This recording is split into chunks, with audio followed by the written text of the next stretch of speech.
और फिर आप लोगों से डिस्कस कर लेता हूँ कि भाई क्या करना है।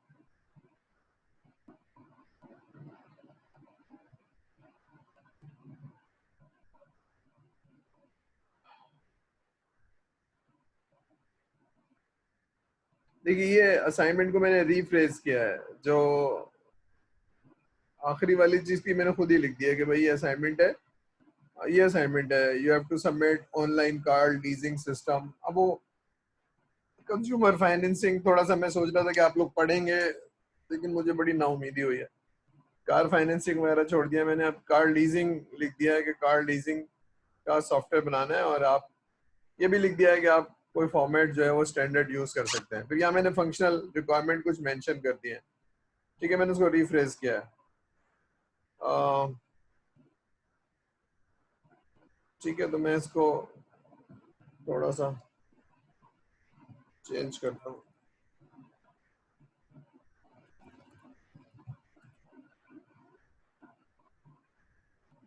ठीक है, तो एक फंक्शनल रिक्वायरमेंट बनानी है आपने। ऑनलाइन सिस्टम बनाना है जिसमें आपने कस्टमर दिखाना है, बैंक दिखाना है, या कार डीलर होगा। ये तीन लोग होंगे। और डीलर जो है वो हुंडा, सुजुकी। अब ये थोड़ा सा आप दिमाग लगाते तो आपको समझ में आ जाता, लेकिन बहरहाल आई एम मुझे बहुत नाउमीदी हो रही है। बहरहाल एक कस्टमर है, वो आके ढूंढेगा गाड़ी की कंपनी को, या तो टोयोटा चाहिए या सुजुकी चाहिए या होंडा चाहिए, सब हो सकती है। गाड़ी का नाम, मॉडल देखेगा, फिर उसको कैलकुलेटर में डालेगा। तो जो भी कीमत होगी उसकी इंस्टॉलमेंट पर ईयर 3 साल 5 साल में आ जाएगी। एडवांस कितना पेमेंट, इसको कैलकुलेटर कहते हैं। तो किसी की भी वेबसाइट पे आप जाएंगे तो आपको शायद नजर आ जाएगा। और फिर आप एक एप्लीकेशन डालेंगे तो बैंक उसको प्रोसेस से गुजारेगा। अच्छा, बैंक सारी चीजें आपको बता देगा कि भाई प्रोसेसिंग चार्ज क्या होते हैं, ये क्या होते हैं, सारा कुछ है। फिर एक अप्रूवल का प्रोसेस होगा। वो रिक्वायर्ड डॉक्यूमेंट मांगेगा आपसे, शनाख्ती कार्ड दे दो, सैलरी की पे स्लिप दे दो, और फलानी चीज दे दो। जो भी डॉक्यूमेंट मांगेगा आपसे, आप डॉक्यूमेंट देंगे। फिर डॉक्यूमेंट प्रोसेस में चला जाएगा, जो बैंक का प्रोसेस है, और जिसको अवेलुएट करते होंगे। एक आदमी आपके घर आएगा, सारी चीजें पूछेगा, या तो अप्रूव हो जाएगा या डिसअप्रूव हो जाएगा। अप्रूव हो जाएगा तो फिर वो आपकी गाड़ी जो है वो बैंक क्या करेगा, वो ऑर्डर करेगा। ठीक है, डीलर को, जो भी उसके डीलर हैं जिनसे वो लेता होगा, मेक एंड मॉडल करेगा, प्राइस करेगा। वो गाड़ी जब एग्रीमेंट आ जाएगा तो आपको भेजेगा कि जी गाड़ी जाके ले लीजिए। अब गाड़ी आपने ले ली है, गाड़ी बैंक के नाम होगी। ठीक है, और आप पैसे देते जाएंगे। 3 साल देंगे या 5 साल देंगे, दैट डिपेंड्स ऑन द जो भी आपने लीजिंग करवाई है। जब गाड़ी आप 3 साल हो जाएंगे, आपके पेमेंट पूरी हो जाएगी, तो फिर वो गाड़ी ट्रांसफर हो जाएगी आपके नाम। ठीक है, कार डीलर क्या करेगा, गाड़ी का नाम और मॉडल और उसकी प्राइस और डिलीवरी डेट बताया करेगा आपको। आपको नहीं बताएगा एक्चुअली, बैंक को बताएगा। बैंक उस हिसाब से करेगा। अभी एडमिनिस्ट्रेटर को छोड़ देते हैं। ये मैंने इसलिए लिखा है कि मेरा ख्याल था कि लोग थोड़ा सा मेहनत करेंगे, किसी बैंक में बहन से, भाई से, जो जिसको पता होगा थोड़ा सा पूछ लेंगे। लेकिन मेरा ख्याल गलत निकला। ठीक है, हम जो है वो 12। तो मैंने कुछ डॉक्यूमेंट, तस्वीर बनाई है जिससे आपको समझ में आ जाए। अब ये काम आपको थोड़ा सा करना चाहिए, तो थोड़ी सी मेहनत करते हैं, नहीं मिलता तो पूछ लेते हैं सर से।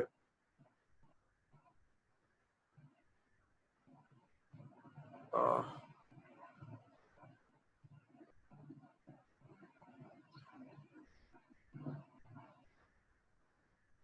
देखिए, ये सॉफ्टवेयर इंजीनियरिंग का कोर्स है, जो जिसको हम ज्यादा डिटेल में नहीं देखेंगे।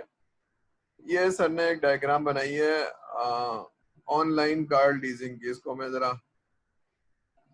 हाईलाइट कर देता हूँ। ठीक है, ये कस्टमर है, ये बैंक है, ये डीलर। तो जरा समझने के लिए कि भाई क्या है, तो करता है, वेबसाइट पे जाएगा आपकी और गाड़ी पसंद करेगा, और उसकी 3 साल की लीज बताएगा।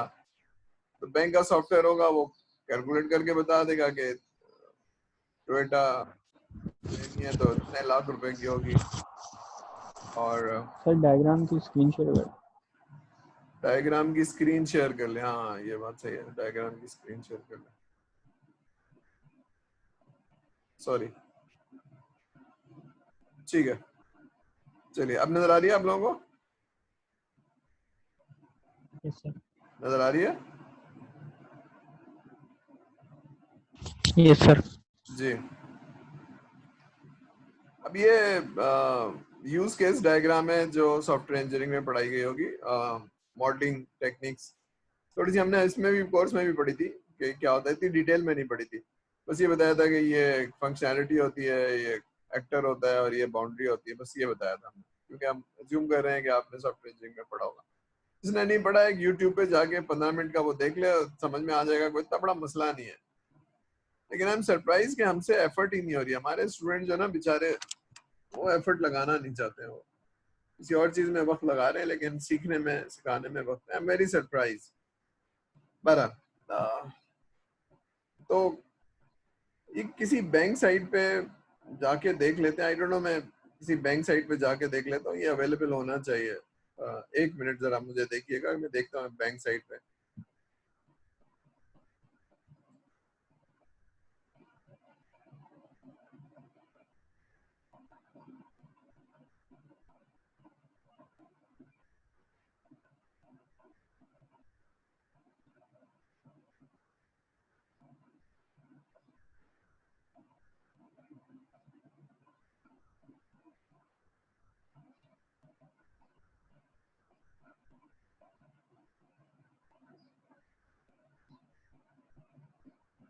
चलिए खैर, मैं अभी तो क्लास का वक्त हो रहा है, तो मैं अभी तो नहीं, लेकिन फिर मैं किसी बैंक की साइट ढूंढ के फिर मैं आपको कैलकुलेटर भी दिखा दूंगा, कहीं ना कहीं जरूर होगा।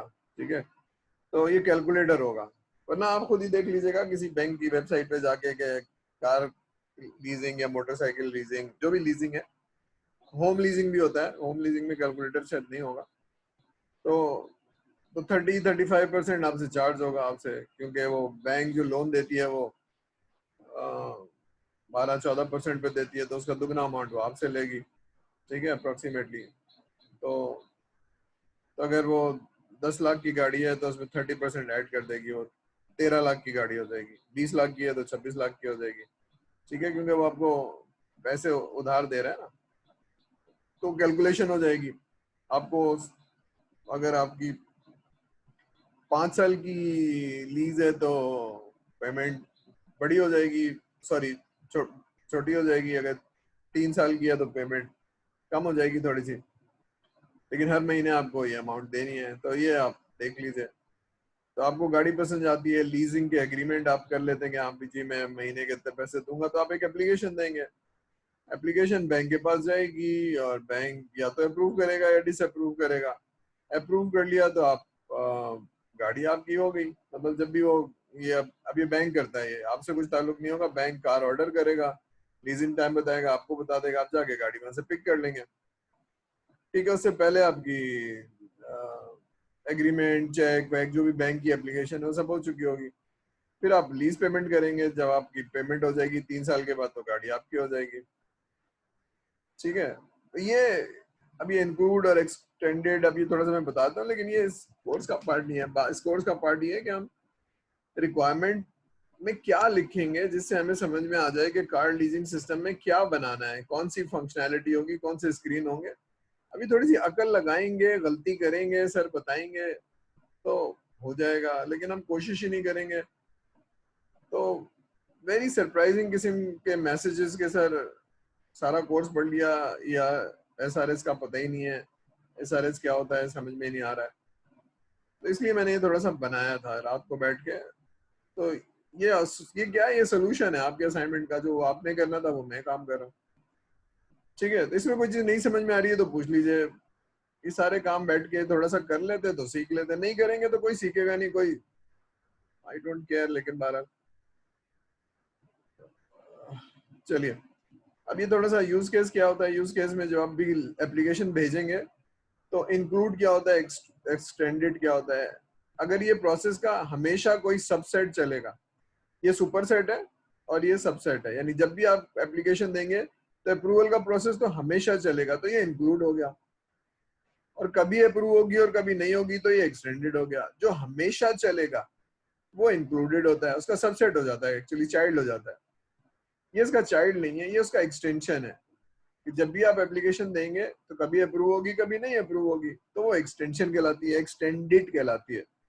इसका एरो इस तरफ होता है, इसका एरो इस तरफ होता है। ये यूज केस में कोई बड़ी चीज नहीं है, पढ़ लेंगे, किताब पढ़ लेंगे, समझ में आ जाएगा। ठीक है, तब यहाँ से बहुत सारी चीजें पता चल रही हैं कि कार यूज केस में एक एक्सटेंडेड यूज केस लिखा जाएगा और ये एक शायद स्क्रीन होगी। इसी तरह से कार लीजिंग एप्लीकेशन की एक स्क्रीन होगी। ठीक है, फिर इसी तरह से एक आदमी है जिसकी गाड़ी लीज हो गई, सारा कुछ हो गया, और उसकी रीपेमेंट शेड्यूल होगा, रीपेमेंट शेड्यूल होता है एक्चुअली, वो स्क्रीन होगी। ठीक है, और ये जब कार लीज एप्लीकेशन होगी तो अप्रूवल का एक प्रोसेस होगा, वो प्रोसेस पता होना चाहिए। ठीक है, इसको मैंने थोड़ा समझाने के लिए यूज केस है, आगे एक वो भी बनाई है, क्या नाम है, कॉन्टेक्स्ट डायग्राम, वो भी देख लेते हैं। ये देखिए कॉन्टेक्स्ट डायग्राम है, कार लीजिंग डायग्राम बनानी है तो हमारी क्या समझ में आ रहा है। अब हम गलती करेंगे, एक कस्टमर है जो कार की इंक्वायरी करेगा, कार की इंक्वायरी मैंने यहाँ लिस्ट लिख दी है कि कार की कंपनी पूछेगा, नाम पूछेगा, इंस्टॉलमेंट पूछेगा, एडवांस कितनी होती है, ये कैलकुलेटर की चीजें हैं एक्चुअली। इंक्वायरी करेगा तो इंक्वायरी जो है वो बैंक ने कहीं डाली हुई होगी, वो इंफॉर्मेशन आ जाएगी। ठीक है, और ये एक्सेस राइट करेगा, इसको बाद में देख लेते हैं। अब ये डीलर्स हैं। ठीक है, तो हमने कहा कि जी हमारा स्कोप आप एक ले लीजिए भाई, सिर्फ सुजुकी बेचेंगे। यहाँ मैंने लिखा है कि बैंक नॉर्मली बड़ी बड़ी गाड़ियां बेचता है, टोयोटा, सुजुकी, होंडा, जो भी आपको चाहिए। तो कार मॉडल प्राइस पूछेगा, निगोशिएट करेगा, फिर वो ऑर्डर दे देगा, वो ऑर्डर। ठीक है, अभी कार लीजिंग को मैंने आगे ब्रेक किया है, देखिए कैसे ब्रेक किया है। 1 2 3 4 5 कि कस्टमर इंक्वायरी करेगा, तो ये लीजिंग की कैलकुलेशन कहीं डेटाबेस में पड़ी होंगी, बैंक उसमें डाल रहा होगा, तो वो एक्सेस होके आ जाएगा। ठीक है, इसी तरह से अगर वो इंक्वायरीज की समझ में आ गई तो वो ऑर्डर करेगा, क्या नाम है, तो बैंक का अप्रूवल प्रोसेस होगा, तो कार का कस्टमर का डेटाबेस आ जाएगा, उसकी पेमेंट आ जाएगी। ये वाली जो कार है, कार ऑर्डर, कार अवेलेबिलिटी, ये सारी चीजें ये सेपरेटली कार की इंफॉर्मेशन कहीं होंगी, वो आ जाएंगी। अब ये क्यों किया है मैंने, जरा सिस्टम समझने के लिए कि भाई होता क्या है। तो मैं क्या करूं, मैं थोड़े दिनों में पास आउट होने वाला हूँ, 7वें सेमेस्टर में पहुंच गया हूँ, और सॉफ्टवेयर की रिक्वायरमेंट अगर मुझे लेना नहीं आती है तो ये बहुत इंपॉर्टेंट कोर्स है कि रिक्वायरमेंट कैसे ली जाती है। थोड़ी सी मेहनत करनी पड़ेगी कि मैं सिस्टम को समझूं, क्योंकि वो असाइनमेंट दिया है ना सर ने कुछ पढ़ाया है और आपसे कहा कि जरा काम करिए, तब उसको समझिए। सर ने कहा कि एक वीक आप जो है ना वो कार लीजिंग को या कार फाइनेंसिंग को समझिए या फाइनेंसिंग को समझिए, उसके बाद फिर आप उस पर लिखिए क्या समझ में आया। फिर अगला हफ्ता दिया है कि उसको जरा प्रोसेस बनाइए।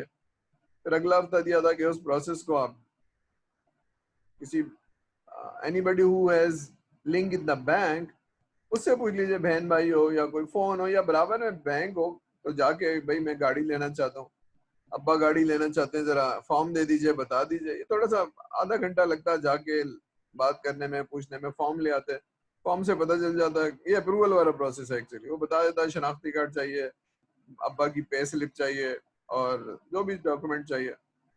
ठीक है, और आप जहाँ रेजिडेंट हैं उसके थोड़े से बिल चाहिए कि आप यहीं क्या मुकामी है कि नहीं है, तो ये भी देखना चाहते हैं। फिर वो एक बंदा भेजेंगे जो चीजें वेरीफाई करेगा, और फिर आपका या तो अप्रूव हो जाएगा या फिर वो कहेगा नहीं डिसअप्रूव है, अमाउंट थोड़ा सा चेंज कर देगा। ये उनका एक प्रोसेस है, ये किसी से पूछ लीजिए।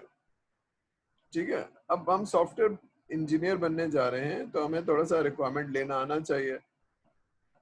ठीक है, वरना देखिए ये जो लैंग्वेज का कोर्स है और डेटाबेस का कोर्स है, ये तो दो कोर्स है ना। हम इंजीनियर बनाने की कोशिश करें तो ये आप रिक्वायरमेंट ले लीजिए, अब इसको रिफ्लेक्ट करते हुए आप बना लीजिए जो भी स्क्रीन है उसमें जो आप समझते हैं ये होना चाहिए वो डाल दीजिए।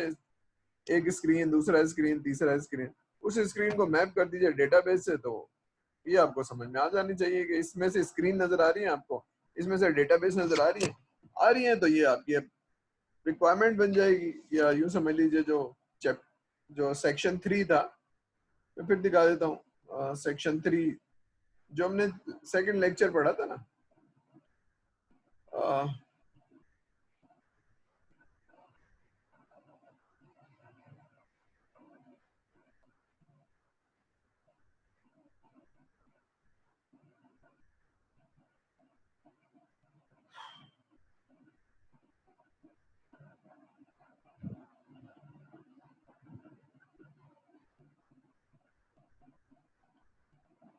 देखिए सेकंड लेक्चर में हमने ये पढ़ा था कैफेटेरिया ऑर्डरिंग सिस्टम। तो इसमें हमने पढ़ा था कि भाई इंट्रोडक्शन होता है, ओवरऑल डिस्क्रिप्शन होता है, सिस्टम फीचर होते हैं। ये सिस्टम फीचर जो है ना एक्चुअली ये आपने लिखने होंगे। अब ये देख लीजिए आप सिस्टम फीचर्स कैसे लिखे जाते हैं। ये डायग्राम बनाई थी मैंने, उसमें ये डायग्राम आपको मिल गई है। अब उसमें आप लिखते जाएंगे कि ये क्या होगा, ये क्या होगा। यहाँ आपने फीचर्स लिखने हैं कि जनाब एप्लीकेशन कैसे आएगी, ठीक है। और जो समझ में आ रहा है वो लिखते जाइए। तब आपने सॉफ्टवेयर बनवाना है तो आपके पास एक वर्चुअल सा कस्टमर है बैंक, और आप खुद जो है वो गाड़ी लेने जा रहे हो तो लिखते जाइए और ये बन जाएगा। इसमें आई एम नॉट सेइंग कि बहुत जबरदस्त डॉक्यूमेंट ऐसा होगा जो गलती नहीं हो सकती है। कोशिश करेंगे तो कुछ होगा ना। डॉक्यूमेंट लिखने की कोशिश करेंगे, फंक्शनल रिक्वायरमेंट क्या होती है, यूज केस बनाएंगे और फिर उसको एक्सटेंड करेंगे। ये छोटी छोटी चीजें जो जहन में आ रही लिखते जाइए, वो क्या करेगा, वो क्या करेगा, वो क्या करेगा। ऐसे सॉफ्टवेयर बनता है। ये एक स्क्रीन है जिसमें एक स्क्रीन है 1 2 3 4 चीजें होंगी शायद। ये एक स्क्रीन है इसमें ये होंगी, ये होंगी जरा, ठीक है। तो खैर बहरहाल मैं इसको बंद कर देता हूँ और हम वापस आ जाते हैं इस डायग्राम पे। तो भाई ये असाइनमेंट आप लोगों ने करना है। इसकी फंक्शनल रिक्वायरमेंट आपने देनी है। कस्टमर है तो वो क्या करेगा जरा सोच लीजिए। ये तो सर ने कर दिया है, लेकिन एक कस्टमर है वो क्या मालूम करना चाहेगा। वो सुजुकी लेना चाहता है तो सुजुकी का नाम डालेगा, उसका मॉडल डालेगा, उसकी कीमत बाजार से आपको पता होगी, लेकिन ये 30% चार्ज कर रहे होंगे, ठीक है। 12 लाख की गाड़ी के 16 लाख ले रहे होंगे। तो क्यों ले रहे होंगे? इसलिए भैया आपके पास पैसे नहीं है। वो आपको पैसे दे रहा है तो उस पर सूद ले रहा है। तो इंस्टॉलमेंट आप कैलकुलेट करेंगे, मल्टीप्लाई बाई 36 करेंगे तो वो कीमत ज्यादा होगी हमेशा। जो आप डाउन पेमेंट अगर 13 लाख की करते तो ये 16 लाख मांग रहे हैं। तो एडवांस पेमेंट कितनी करनी है, फिर वो रीपेमेंट क्या होगी, मंथली चार्जेस क्या होंगे, उसके अलावा और भी कुछ होगा। तो ये सारी चीजें हैं जो शायद आपको सोचनी है, लिखनी है और जमा करा देनी है सर को। बस कोई सवाल है तो पूछ लीजिए। पार्टिसिपेंट यही करके देना है भाई। असाइनमेंट में थोड़ा सा कोशिश करनी है कि हमें लिखनी आ जाए रिक्वायरमेंट, ठीक है। तो मुझे बहुत डिसअपॉइंटमेंट हुई है भारत। तो अब आप सोचिए कि एक सॉफ्टवेयर बनाना है तो क्या चीज मैं कागज पे लिखूंगा, कहाँ से शुरू करूंगा। तो बताया गया था ना एक बिग पिक्चर बनाने की जरूरत है। पहले तो डोमेन की नॉलेज जितनी अच्छी होगी, तो डोमेन की नॉलेज के लिए सर ने पूरा एक हफ्ता दिया था कि जरा रिक्वायरमेंट ले लीजिए, जमा करिए, ठीक है। और ये तो रमजानों से पहले की बात है ना, ये अप्रैल की बात है। अप्रैल के फर्स्ट वीक में मैंने दे दिया था। अभी एक बड़ा असाइनमेंट आपको देना है, कोर्स का प्रोजेक्ट, तो वो भी शायद सॉल्व करना पड़ेगा साथ साथ। तो मैं आगे पढ़ाने से जाते हुए मैं थोड़ा सा घबरा रहा हूँ कि समझ में आ रहा है आप लोगों को तो फिर आगे चला जाए, लेकिन अगर समझ में नहीं आ रहा तो फिर हम सोचेंगे। देखिए रिक्वायरमेंट इंजीनियरिंग के कोर्स का आउटकम ये है कि हम रिक्वायरमेंट कागज पे नोट डाउन कर सके इतनी तफसील से कि टेक्निकल टीम को समझ में आ जाए बनाना क्या है, ठीक है। उसमें कोई चैलेंज है तो मुझे बताइए। मैं तो 6 दफा पूछता हूँ, कोई सवाल है, कोई चीज है। अब जरा माइंडसेट ये रखिए कि हमने एक सॉफ्टवेयर बनवाना है और वो चीजें डॉक्यूमेंट करनी है। तो जरा सोचिए। अब सोचना शुरू करेंगे तो फिर एसआरएस में सवालात आना शुरू होंगे। ये एसआरएस में जो 20 साल से लोगों ने अपना इनपुट दिया है, IEEE ने एक फॉर्मेट बनाया है, उसमें इतनी डेप्थ क्यों है? ये 6 सेक्शन में क्या क्या चीजें वो कह रहा है, वहां से हेल्प मिल जाएगी, ठीक है। और ये जो चीजें हमने सॉफ्टवेयर इंजीनियरिंग में पढ़ी है, यूज केस और ये चीजें भूल गए, चले कोई बात नहीं। यूट्यूब पे जाइए, पढ़ लीजिए 15 मिनट में, क्योंकि ये सारी चीजें पार्ट ऑफ दी SR वो हैं, FIP। उसमें आपने बिग पिक्चर देनी है और उसमें अपना थोड़ा सा बिजनेस का मॉडल समझाना है। ये सारे टूल हेल्प करेंगे आपको। लेकिन वो मुझे ऐसा लग रहा है कि बस फॉर्मेलिटीज हमें, क्योंकि ज्यूरी में भी हो, जो मैंने रिपोर्ट देखी है, वीडियो देखी है, इसका मतलब वो ये है कि भाई हमने फॉर्मेलिटी पूरी करनी है, हमें डिग्री दे दें। वो तो मिल जाएगी अल्लाह के बंदे, डिग्री तो ली जाएगी। पास होना, फेल होना बहुत मुश्किल काम है। पहले पास होना मुश्किल काम होता था, फेल होना बहुत मुश्किल काम है। वो तो मिल जाएगी। सीख लें, कुछ सीख लें। तो किसी को कोई सवाल है, कोई चीज पूछना चाहता है तो मुझे पूछ ले। एसआरएस बना के देनी है ये असाइनमेंट आपको। सर हमारी याद है ना, एंड ऑफ द अप्रैल थी ये डेट। सर हम असाइनमेंट क्या नाम है वो कर रहे हैं, एफआईपी रिपोर्ट तैयार है, इसको एक्सटेंड कर दे। सर ने कर दिया एक्सटेंड। कोई सवाल है तो पूछिए कि सर ये चीज समझ में नहीं आ रही, सर ये कैसे होगा, या असाइनमेंट भेज दीजिए कि भाई सर ये है, उसको आप चेक करके बताएं, इसमें कोई गलती है तो बताएं, ताकि मैं पढ़ के वापस करूं और फिर आपको बताऊं उसकी वीकनेस क्या है। जी कोई कुछ कहना चाहेगा, कुछ बताना चाहेगा?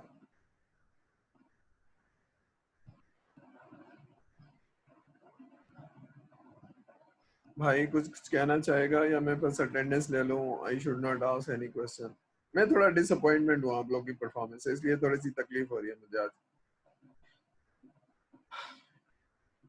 चलिए कोई कुछ नहीं कहना चाहता तो मैं अटेंडेंस ले लेता हूँ। कोई है तो बताइए। मतलब लर्निंग प्रोसेस इसी तरह से होगा ना, सवालात होंगे।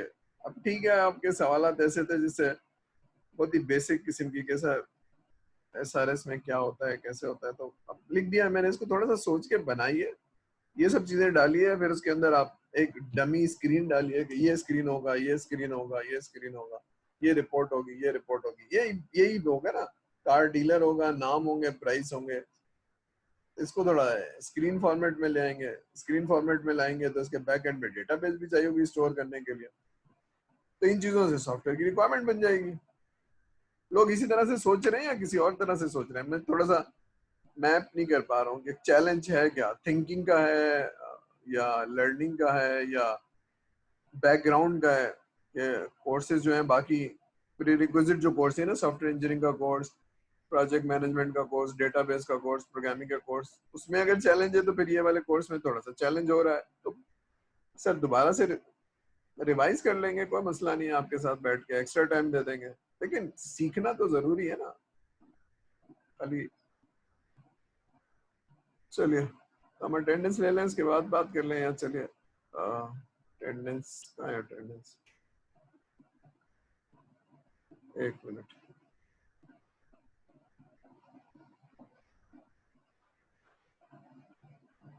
एक मिनट।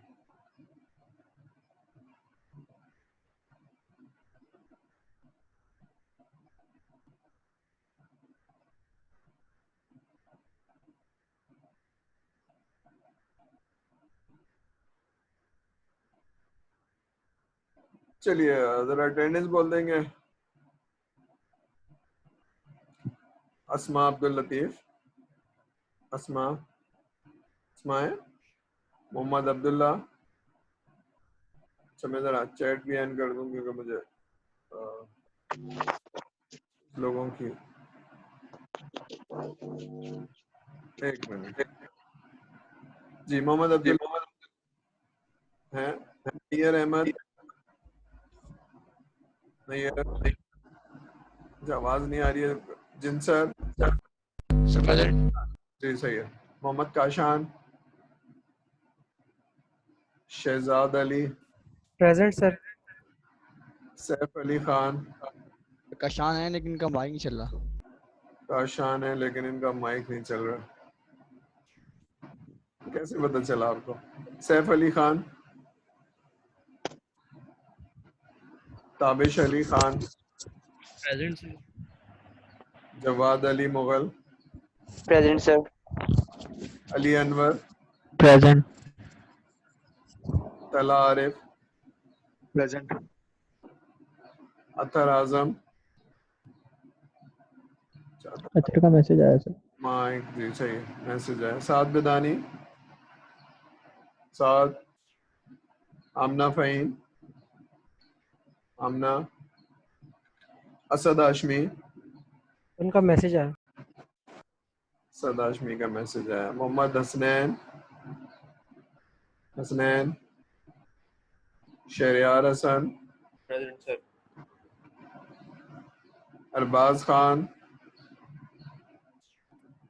Present sir. जी अरबाज खान, उमर खान, उमर है, शमीर खान, सैयद फारूक माजिद, एमन मुकर्रम, शेख अब्दुल्ला नासिर। अच्छा, ये कुछ लोगों के मैसेज आ रहे हैं, मैं अभी दोबारा जाता हूँ। अवैस रजा। Present, sir. मोहम्मद शाहरुख। अच्छा, शाहरुख का मैसेज आ गया। मुबशिर ताहिर। Present. मोइजुल हसन। अवैसुर रहमान। अच्छा, अवैस नजर आ। Present. अब्दुल वहाब। ठीक है, अब्दुल वहाब ने मैसेज कर दिया। हाफिज मोहम्मद वकास। Present sir. हसन यूसुफ। मोहम्मद हसन यूसुफ। शरियार अली जफर। शरियार। चलिए, मैं दोबारा से रन थ्रू कर रहा हूँ जिसकी अटेंडेंस रह गई है और मौजूद है। अस्मा अब्दुल लतीफ। मोहम्मद अब्दुल्ला। नैयर अहमद और सैफ अली खान। Yes, sir. जी, सैफ अली खान मौजूद है। साद बिदानी। आमना फ़हीम। मोहम्मद हसनैन। उमर खान। शमीर खान। फारूक माजिद। एमन मुकर्रम। अब्दुल्ला। रेमन का मैसेज लगा हुआ किनका? एमन का। चलिए, एमन का मैसेज लगा हुआ। सही है। शार अब्दुल्ला नासिर और मोइजुल हसन और हसन यूसुफ। चलिए, अब किसी की रह तो नहीं गई है, तो मैंने ठीक है, अटेंडेंस हो गई। चलिए, तो अब हम थोड़ा सा, मुझे बता दीजिए भाई, क्या चैलेंज है, हमें सीखने में क्या मसला हो रहा है। मैं इसलिए पूछ रहा हूँ कि मैंने आपको पहले दिन में बताया था कि पास और फेल एक अलग चीज है। इस माइंडसेट से हमें निकलना होगा, सीखना होगा। एक पूरा कोर्स पढ़े तो डाइजेस्ट नहीं हो रहा है तो सर को बताइए। ये तो मुझे मालूम है कि हम आमने सामने नहीं है, चैलेंज हो रहा है, मैं आपको देख नहीं पा रहा हूँ ना, मुझे आपकी बॉडी नहीं पता कि समझ में आ रहा है नहीं आ रहा है। तो इसके लिए तो मुझे सवाल पूछना पड़ेगा, and that is the only option, क्योंकि हम एक दूसरे को देख नहीं रहे। फिर दूसरा ये कि आपको ऑनेस्टली बताना होगा कि सर ये चीज समझ में नहीं आ रही। ठीक है, जिस तरह अभी कुछ लोगों ने मुझे मैसेज किया कि सर हमें एसआरएस बनाना नहीं आती है, असाइनमेंट करना नहीं आती है, इसलिए रात भर मैंने वो फिर बनाया, फिर वो आप लोगों से शेयर किया तो और उसको लगा दिया। उसमें कोई चैलेंज है तो बताइए। ठीक है, तो ऑब्जेक्टिव क्या है? ऑब्जेक्टिव ये है कि हम रिक्वायरमेंट ले सकें। तो अब प्रोफेशनल रिक्वायरमेंट तो हम नहीं ले पाएंगे, लेकिन ये कोर्स करके हम कुछ इतना तो कर लेंगे। 50-60% रिक्वायरमेंट कैसे ली जाती है, क्या चीज़ होती है, क्या नहीं होती है। ठीक है, अभी जो स्टेक होल्डर मैनेजमेंट पढ़ रहे हैं ये सब फजूल है, इसलिए कि अभी तक हम गुजरे ही नहीं है, मैदान में पहुंचे ही नहीं है। लेकिन बहरहाल ये याद होगा तो फिर वो याद आ जाएगा कि सर ने बताया था कि जाने से पहले स्टडी कर लेना चाहिए, उसकी पर्सनैलिटी पता चलना चाहिए। ठीक है, मैं इसलिए कि प्रोफेशनल ट्रेनर हूँ उसका ना, रिक्वायरमेंट इंजीनियर का, तो जिसने 5 साल 10 साल लगाए उसको चैलेंज होता है, वो बहुत अप्रिशिएट करता है, उसको समझ में आता है। अभी आपको नहीं समझ में आ रहा, कोई बात नहीं, लेकिन थोड़ा सा माइंड चलाइए कि रिक्वायरमेंट लेने के लिए, सॉफ्टवेयर बनाने के लिए क्या चीज मालूम होनी चाहिए, जो एक कागज पे डॉक्यूमेंट हो और एग्रीमेंट हो business and the technical team, कि भाई इनसे लेना है, रिक्वायरमेंट लेनी है मैंने और कागज पे लिखनी है, फिर उस रिक्वायरमेंट से मैंने फंक्शनैलिटी ड्राइव करनी है और ये मैंने टेक्निकल टीम को देनी है। तो वो क्या चीज होगी? ठीक है, दूसरा मैंने कुछ लोगों के एज ए ज्यूरी देखे, उसमें भी बहुत डेप्थ नहीं है, मतलब उसमें वो मेहनत नजर नहीं आ रही है। ठीक है, तो बस एक चीज है, करियर में आगे जाना है। अच्छा, मैं ये वीडियो ऑफ कर दूं ताकि ये जो तकरीर है ये इसकी जरूरत नहीं है।